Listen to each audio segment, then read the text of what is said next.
Okay. All right. The YouTube is rolling. If I can avoid kicking my tripod, y'all enjoy this a lot more. Get a spotlight going. Okay. Yeah, there we go. Everybody see that okay? Is it relatively in focus and et cetera, et cetera? Looks good. Okay, good. Well, this is this is my third attempt. Certainly not the first attempt at this fly. The first attempt, the legs were sticking straight up out of the back of the fly, unlike legs and more like antenna. And so we do learn as we tie, I suppose. And so I've learned a couple of little tricks about that. Material wise, I sent all of you the hook where you. Well, first let me jump to the thread. I'm using 140 to near tan UTC, but any thread probably will work. The thread doesn't really show much except on the bottom here, and I don't see any reason black wouldn't look fine there. If you don't have any tan thread or brown thread, I think black would be just fine. Even red or something for a little hot spot under there would, because you can really see the thread there underneath it. The hook I sent you is a standard. This is the one Skip Morris uses. Is a standard length nymph hook in size 10. And he talks about, if you watch his video, he talks about scaling this fly all the way up to a size 4 for bass. So it's a pretty flexible fly, and a 4 would be pretty big. And you just basically cut your foam wider for the larger fly, and he calls it a fat tie. And he has a video out on YouTube for it. It's about a 30-minute video, but he goes through in kind of detail here. So we had the hooks as any standard length nymph hook, though I actually tied mine on a 1X long because I gave away all but one of the hooks that I sent you all. And actually like the 1X long, I think a little better than the standard length, just gives you a little more room to play with it. And thread is fine. We've got pearl crystal flash for a little bit on the tail.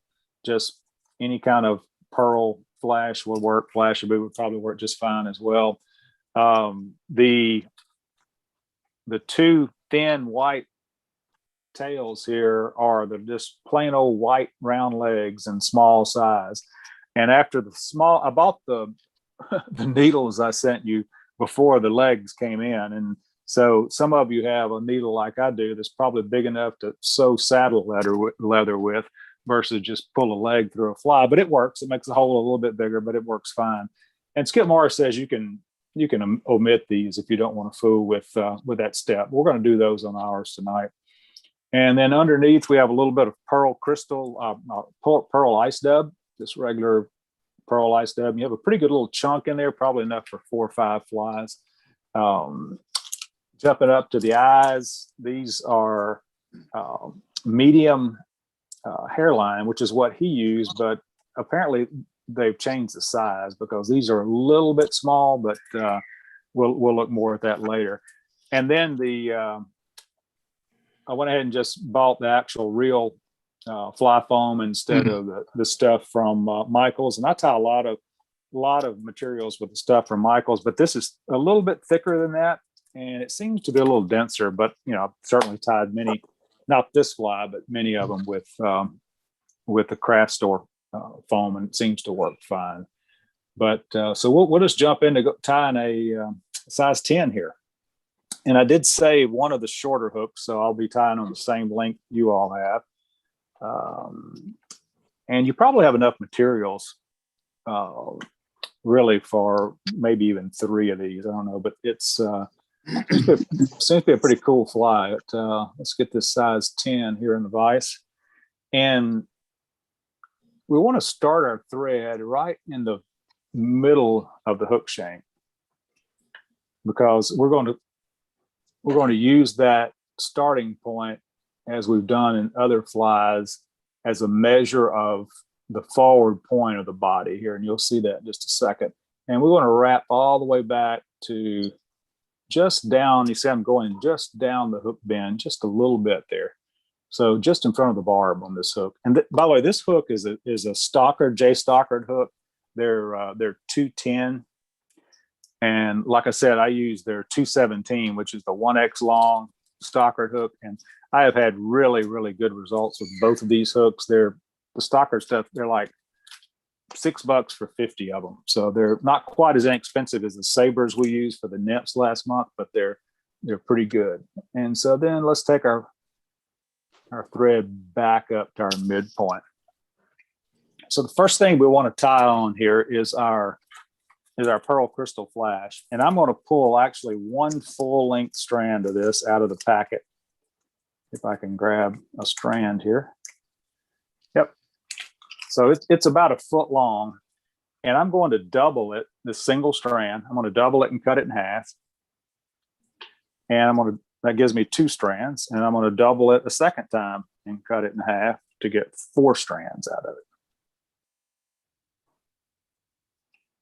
And get a little cut going, cut those. So now 4 strands of crystal flash.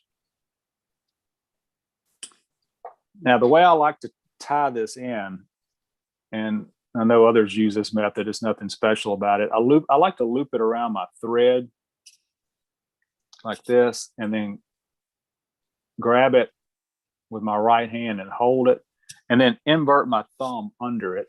So when I bring it up on top of the hook, I'm holding it with the right orientation. So I bring it up on top and pull it towards yourself a little bit as you wrap your thread, and don't rip down on the thread. I mean, just kind of give it some nice firm wraps. And we want to wrap it, keep it on top of the hook shank, and we want to wrap it till it's just down the bend, just a little bit, maybe a 32nd or a 16th down the bend. And then don't let go of it, but take your thread back to the midpoint again.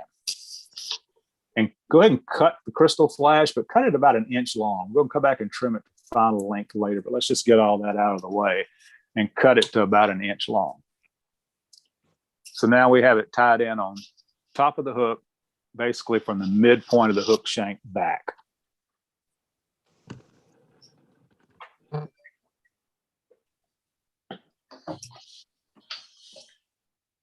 Give it a little trim back there.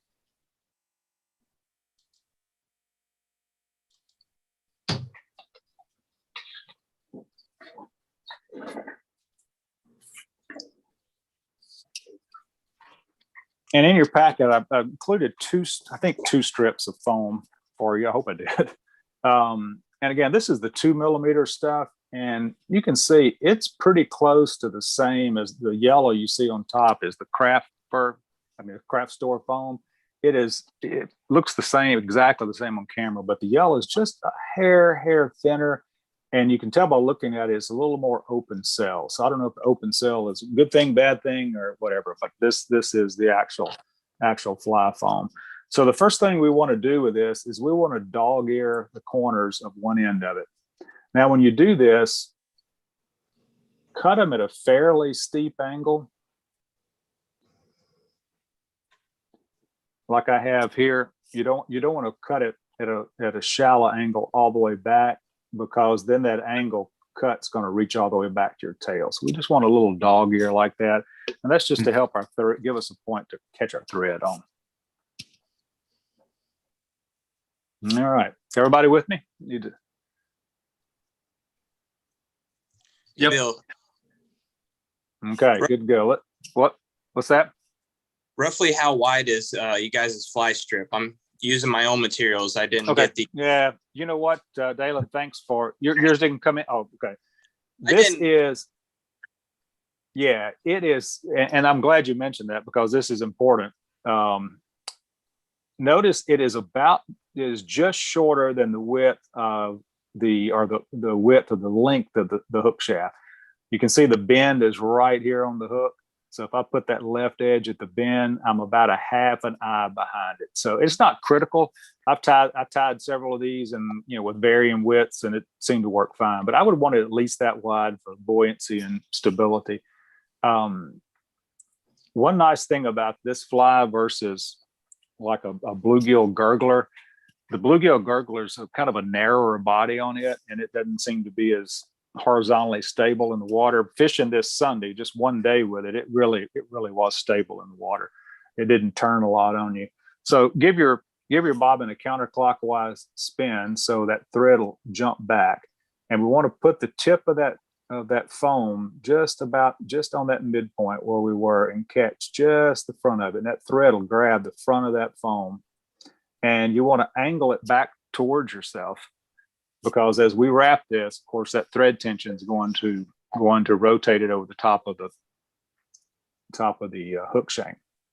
So give it a couple of looser wraps and kind of tighten down. And then what I like to do is just pinch it on each side of the hook shank and take some open spiral wraps all the way back. And as you get to the back, start pulling forward to make sure you don't go too far back with it. I'm just about far enough, but I'm gonna get a little farther back there. Yeah, I'm gonna go a little bit more even. We want that tail to just go back to the point, as you can see, where the crystal flash comes out. And then give it a few wraps back and forth just to kind of smooth that out. And you can leave your thread hanging at the back of this wrap. Surprisingly, that wound up on top of the hook. Sometimes it's on the off side. And so now it's needle time. Now, what I did the first time I tied this fly, and the mistake I made, was I held this up and just stuck my needle with my thread straight through it. Well, when I did that, notice what happens when you pull the foam forward, it sticks up in the air. And so thus I had my antenna instead of legs. So I'd pull the foam to kind of look at where you want to start your needle. Pull the foam forward like you're going to tie it in. And you want to angle it down slightly and towards you slightly. So both down and slightly at an angle toward you, because we want our leg to stick out along that line where my needle is. And if you don't angle it downward, when you pull this body forward, it's going to kick the leg up in the air. So go ahead and thread this is the fun part, go ahead and thread your rubber leg through your needle.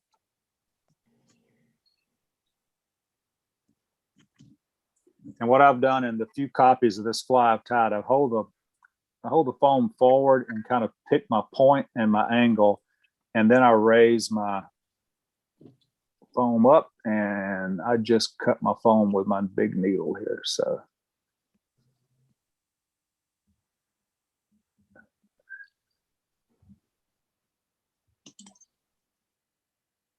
and we pull it through. Mine's going to be of course I would do that on the video. And then on the other side, you want to go just the opposite direction. So you want to go out and down. And you want to pull the rubber until you leave a little loop. Leave a loop that's about the length of your thread base on your head here. And I'm going to do a little quick repair here, because as you can see, I've chewed out the corner of mine. I'm going to put a little head cement on it and see if that helps. It probably won't, but we'll see. See if that'll hold my leg on. Dang it, son of a gun. You didn't do the same thing I did, tear it out with a needle, did you?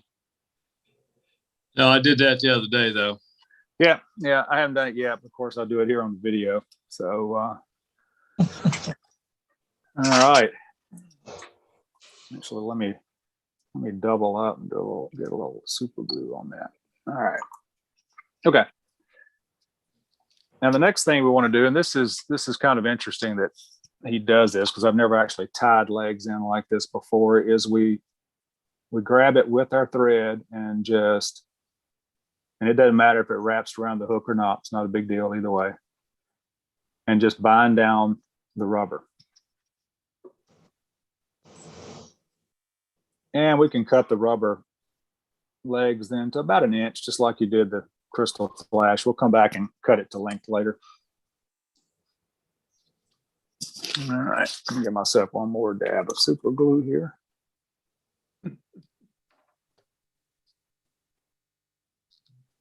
All right, I need to hit it with some UV epoxy, but I'm not going to take the time to do that. Okay. All right, now we've got our tail in. our crystal flash tail. We have our two little rubber tails. And again, Skip Morris says you can skip the rubber tail piece, but it goes pretty quickly once you've done a couple of them. Next thing we want to do is dub the body. And the reason we stopped here with our thread, obviously, is to mark the point for our foam and also mark the forward point of our dubbing. So we want to bring our dubbing just down on to the hook shank there. So we grab a small bunch. Didn't take much. The bunch I included probably is enough for 4 or 5 flies. And make a dubbing rope. I've got one that's about 1.5 inches here. And just kind of start it on the back. And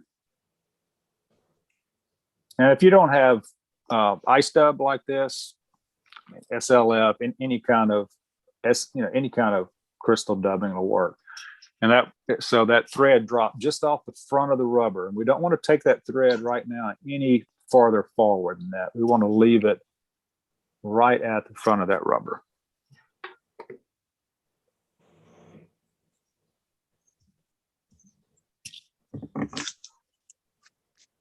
All right, how we doing out there? Nobody's messed up as badly as I have yet, I hope.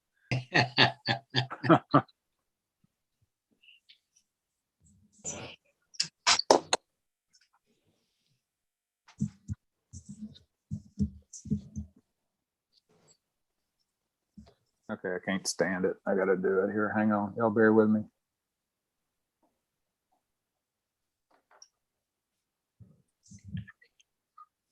Do a real repair here. Okay. All right. That ought to do it. So now, once we're stopped here, let's pull our legs forward. You can see my angle was not really, well, it's pretty good. And you don't want to really stretch this, because you see if you stretch it, that leg sticks up.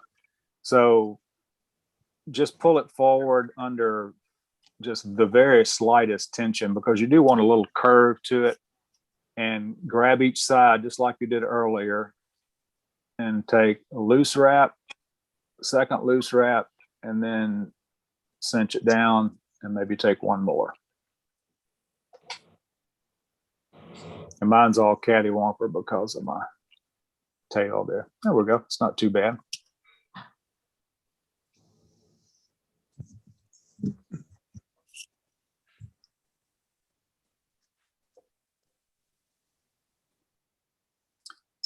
Now, at this point, let's see, everybody, I'm going to wait till everybody is with me at this point.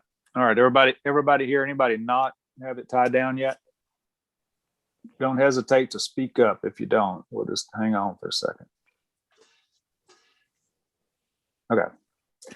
So what I want to do now, we've got a lot of foam sticking out the front here. I've got several inches. So I want to fold it back just to make a workable length to about the hook eye, and I'm going to cut it off at the rear of the body, because that gives us plenty of foam to work with, and it's much more manageable. So I cut off a piece about 1.25 inches long or so. Unfortunately, that piece is not long enough to tie another fly with. Now, at this point, we want to trim this front section of the foam narrow enough to where the eyes will stick out on each side of it. So our rear section's kind of wide for buoyancy and stability, and we're going to trim this front section. Now, when you're trimming this, notice how close my scissors are to my thread. Ask me how I found that out too. So you want to trim, you really want to trim about a good solid millimeter and a half, almost to where you're trimming the curve out of the foam here. And if you get little fuzzies like I did here, don't worry about it, because we're going to pull it back and none of that will show. So I have that one trimmed, and then I'm going to rotate my vise and trim the other side. All right, there we go. Straighten it back out a little bit. And I have my eyes in a hackle plier here just to kind of measure. That looks about right. As long as they stick out on each side a little bit, you're good. I'm going to trim it a little bit more there. You guys using bead chain or plastic? Yeah, Dalen, I need to send you the material list. These are these black mono eyes that hairline cells. They're just plastic.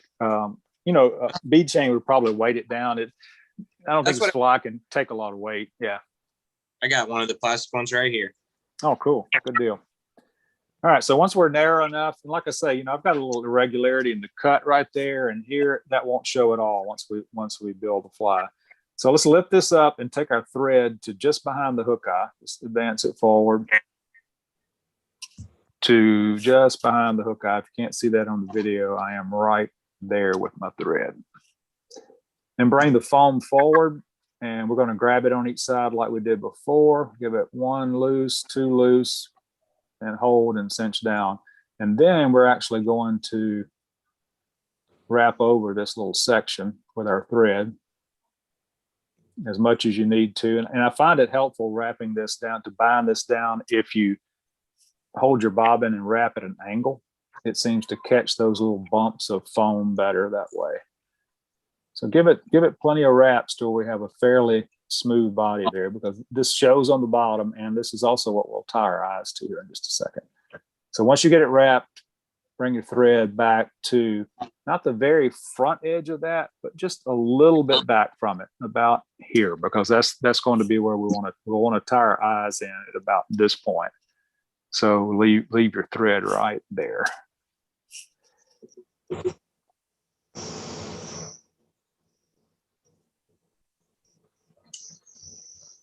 Okay.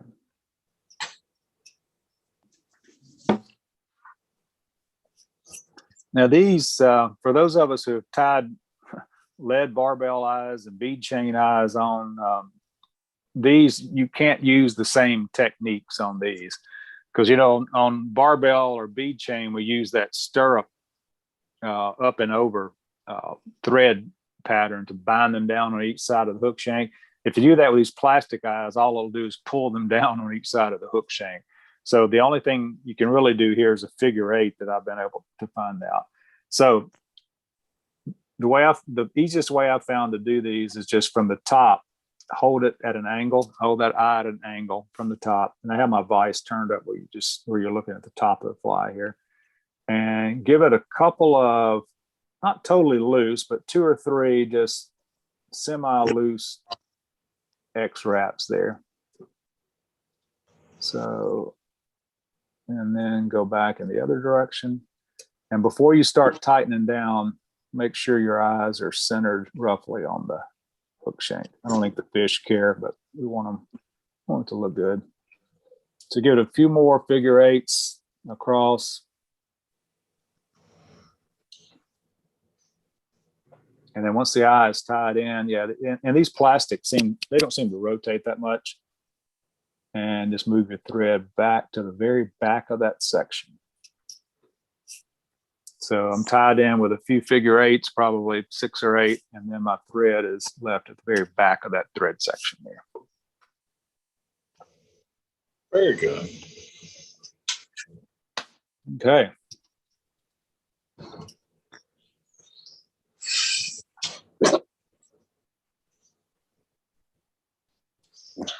How are we out there? Anybody in trouble with the eyes? You may need to trim the little, because I just cut them really quickly when I was packing all of them. So you may have a little piece of plastic, little point sticking out on one of them. You may want to trim off or not. I mean, it's not going to hurt anything, but it's out there. Okay. We're good, Mike? Yep, I'm up with you. All right, Jeff. Good here. All right. I don't see anybody else. Peter, I can see you. How about up with us, Peter? Yeah, the only problem I have, and I can't solve it now, is I didn't fully understand the threading of the legs. So my legs aren't really going back. They're kind of going out the sides, but live and learn. Yeah, but that's okay. Well, I mean, I ripped out the side of mine. And that's something you can go back and look at the video once it records on YouTube. It takes practice, and on that needle, it's like, of course, I'm in 2 dimensions almost with this video, but I'm first at an angle because that's the angle I want my leg to come out, and then I am down because I want it, as I pull forward, I want it to level up a little bit like that. And a smaller needle than this certainly is much, much better. But, pull it through and go back the other direction with it, and it should look something like that. Oh, yeah. Without the epoxy I have on mine. All right. So eyes are tied in. Threads at the back of the section here. So now we're going to pull this front part of the foam back over. And again, we're not going to pull it tight. We're just going to pull it just till it's straight back. And we're going to give it, again, a couple of loose wraps and then tighten down. A couple of loose wraps and tighten down. The reason I do that is if you try to tighten that first wrap, it really wants to, it'll just wrap the dog out of it around the hook shank. And this way it kind of stays on top for you. And so you can give it 2 or 3 or 4. And then once you've tied that down, take the thread behind that tag end there. Take it behind that tag end and give it a couple of wraps, because so we're leaving the thread underneath here in the back. Because our next step, we're going to trim this. Now watch Skip Morris do it, and he did it in one nice smooth movement of the scissors, but I've never been able to do that. He did, and we want to trim it in a curve. So when we finally leave it, we're going to have about 1/8 of an inch long tag here that's in a curve right there. So we want to start with our scissors low and then just gradually turn them as you cut. And of course, never quite get them turned enough, so I have to lower that other side a little bit. There we go.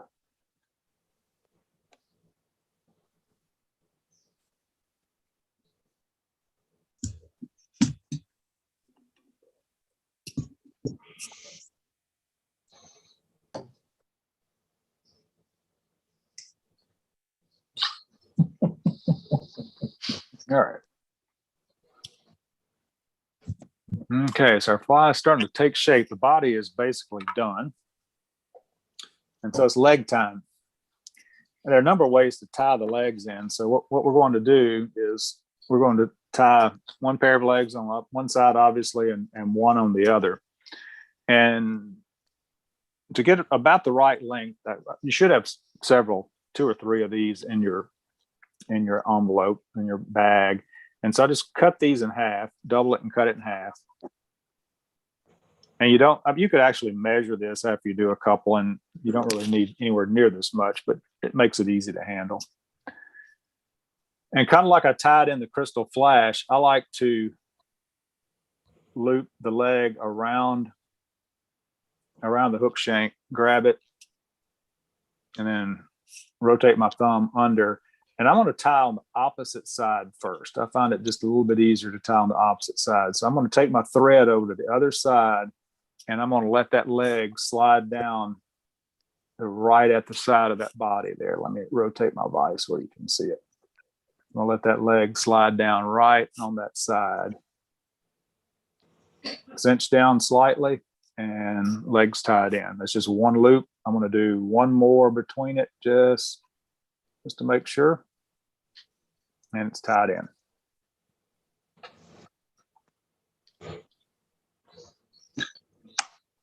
And they will vary at angles. The ones on this fly turned out really symmetrical and nice. You can see this one's probably going to have the rear one straight. I think it depends on where on the foam you actually hit it with the rubber legs, but it doesn't matter. It'll fish just fine. And then we're going to tie the near legs in the same way. I'm going to loop my leg around the thread, grab it, invert my thumb, and now you can see I'm bringing it right up against the thread right there, and cinch it tight. Make sure when I go over that I go between the other legs, come back between these two, over again and down, and really just a couple of wraps is fine.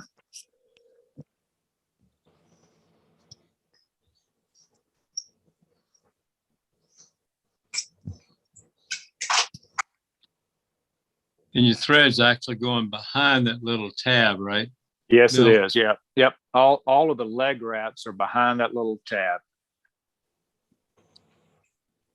And you have to be careful because when you're wrapping, you see really the thread wants to go behind that far leg out there. See, it wants to go behind, but you need to make sure when you're making your multiple wraps that you stay between the legs with it.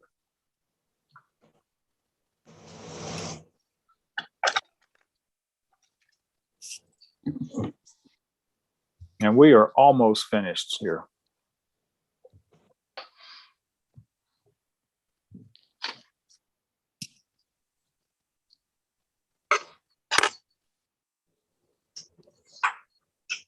Okay, how are we, everybody? We have legs on both sides, or legs on one side, or both legs on one side? How are we? Hang off the side. All right, good. All right, good deal. All right, now it just remains to whip finish and then trim the legs. And Skip Morris has a really cool way of trimming the legs. I'll talk about those in just a second. But to whip finish this fly, we first want to pull these legs back, and you can hold them, but I'm going to use just a plain old clothespin here to hold those legs back out of the way. I mean, you can certainly hold them with one hand because we next want to bring our thread back to the front of that little tab, because give it a couple of wraps. We're going to actually whip finish it here in front.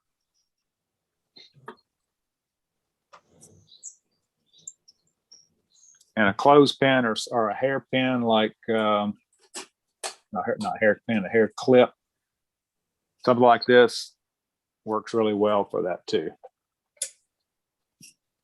Or if you don't have that, just wrap some lead wire around it and it'll hold it. Or you can hold it with your hand. You can do this. It's just a little awkward.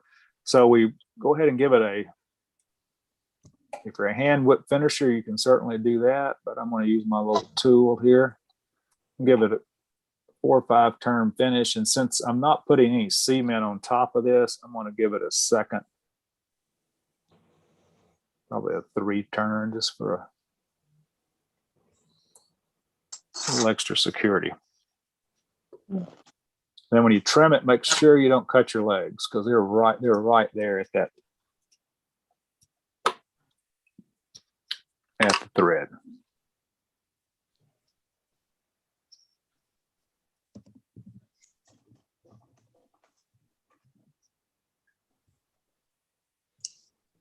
All right, how are we looking?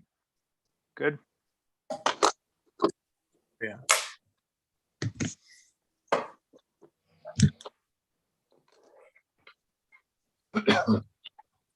So now except for trimming, we're in good shape here.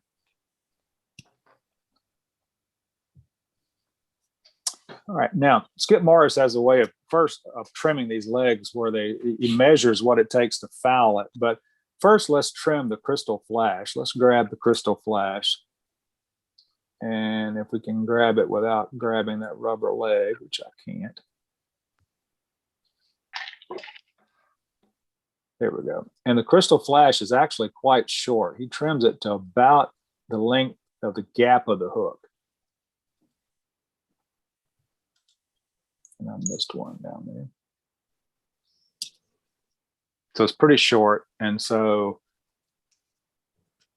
the length of our tail is roughly the gap of the hook here, give or take. I'm going to back off on my camera just a little bit here. Now, to trim the rear legs, I'm going to take this out of the vise, because, and this is, I haven't seen this technique before, but I really like it, because as you know, whoops, I missed a crystal flash. As you know, rubber legs tend to foul. Skip Morris takes one of the rubber legs and he loops it into the hook, basically fouls it into the hook like that. And then just trims it on the inside. Now, that's a little longer than I like, but that ensures that it doesn't foul on you. So you can trim those just a little bit longer than the crystal flash, but whatever works for you. And then for the yellow rubber legs, he does the same thing. We don't pull it tight like I have it there, but we just kind of loop it like it normally would in the water. And inside the back of the hook. And then I just trim that. And that gives me one leg that's trimmed.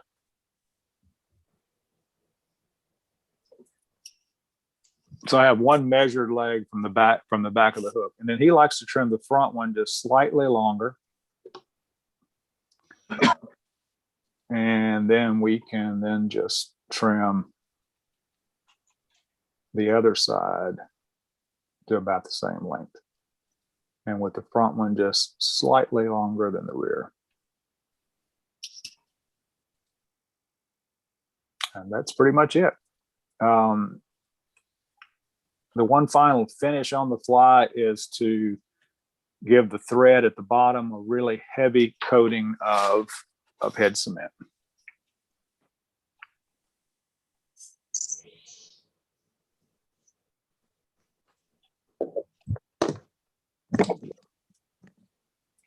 Now, you know, I think you could, this is a size 10. And based on fishing it yesterday and a size 6 popper, I got my other legs are a little bit long here. I was having bluegill just inhale that size 6 popper, not even large bluegill. I think you could easily tie this on a number 8 and maybe even increase your hookup. Like Mike, Carla, and I found we were getting a lot of short strikes on top. Of course, just small bluegill do that, but it's a really good pattern. And when you get rolling with them, it seems to take about 10 minutes to tie one. Like I said, I've only tied a few of them, but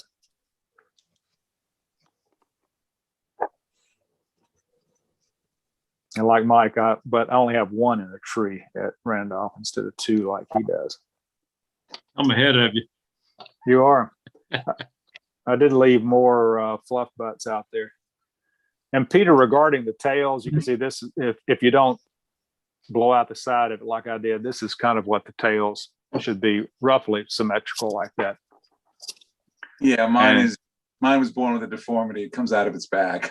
But yeah, well, like I said, the first copy of this fly that I tied, my legs were sticking straight up, just like that, like antenna out the back of it. Well, that's what I would.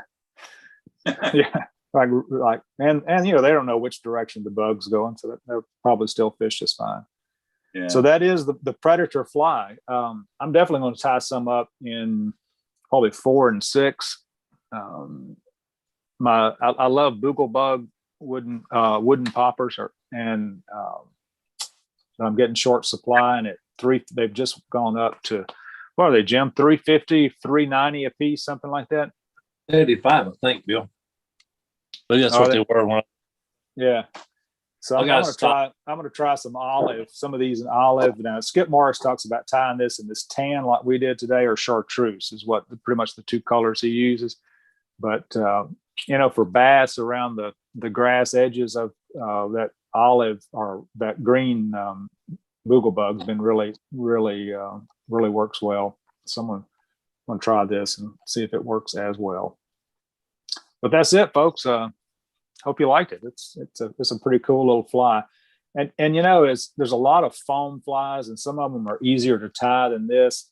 But this one, I fished one copy of this one before it got lost for probably an hour, and it still floated. It was still horizontally stable in the water. It didn't turn over on its side or anything, and it even after catching a few fish on it, it still floated just fine. So it's a high floating fly, and I think because of this wide bubble in the back, it's pretty stable in the water.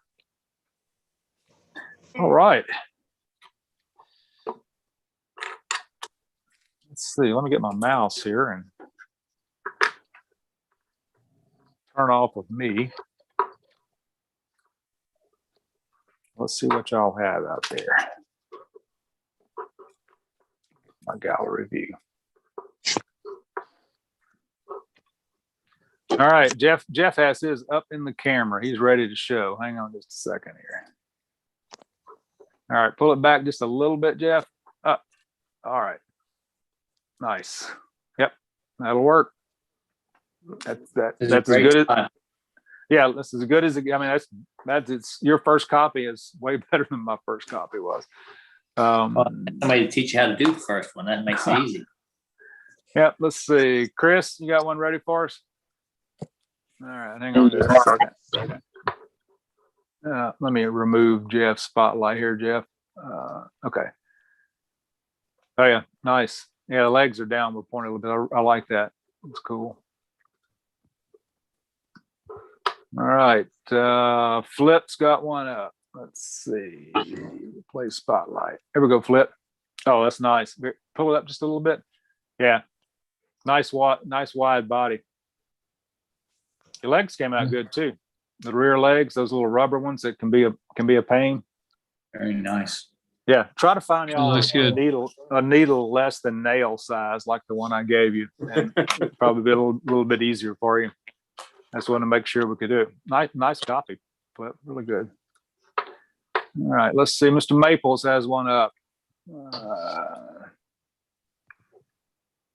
All right, John, that looks good. You're gonna next time from the wall hole up top, you need to throw that out there. And see if you, would this be called a dry fly, or would people kind of roll over all the former dry flyers that passed on, roll over in their grave because we called it that? Let's see, Cliff. Let's see. How are things in Leesville? Got you up front. Oh, still good. Still good.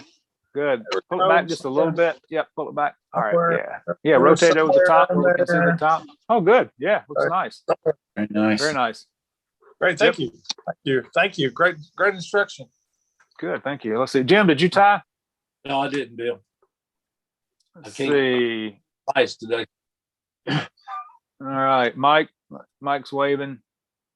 There you go. Can you see it? Nope. Oh, there we go. Oh, nice. Yeah, good deal. It's got a green bottom on it, so I don't know if you see that, but chartreuse. Yeah, that's a good idea. Playing around with the chartreuse thread, or even chartreuse ice dub or SLF or something would add and play around any kind of hot spot out there. Cool. Let's see, Peter. Let's see what it looks like here. All right. I don't know if you can see the form. Legs on the side. Yep. I tell you what, mine looked just like that, except both of mine were sticking up like that and that far forward. My first copy was, it was, but I mean, the rest of it looks fine. It's just a mat. And hey, it'll fish that fly. Looks good. Looks good. Send me a picture of your second copy. Yeah, exactly. A work in progress. Yeah. Let's see. Chris, we got you. We got John. Tom, did you tie with us tonight, Tom? I think you're muted. All right, let's take a look. Yeah. Come a little closer with it. I turned my legs too short. Oh, it's okay. Up a little. Oh yeah, nice. It's like when Mike and I were talking earlier, we're getting all those little strikes up top. I'm not so sure shorter legs are a disadvantage at all. Let's see, Dalen. Let me see what you got. You got to see a green. Let me see. Oh, nice. Now, are those large size eyes that you have there, Dalen? Yeah, I think so. They looked a little bit bigger than ones you guys were tying. Just all I had. And I like that you had the slightly larger, use the same round rubber legs, the medium size, I guess, for the tail. And, I think that would work fine instead of these small, fine ones. It looks good. It's a good looking fly. I think it worked. Yeah, I think so. Like I say, it floats like a cork and stays out there. So, I'll give it a try. Got some pink underneath. Oh, wait. Let's see. I didn't see the pink. Let me see it.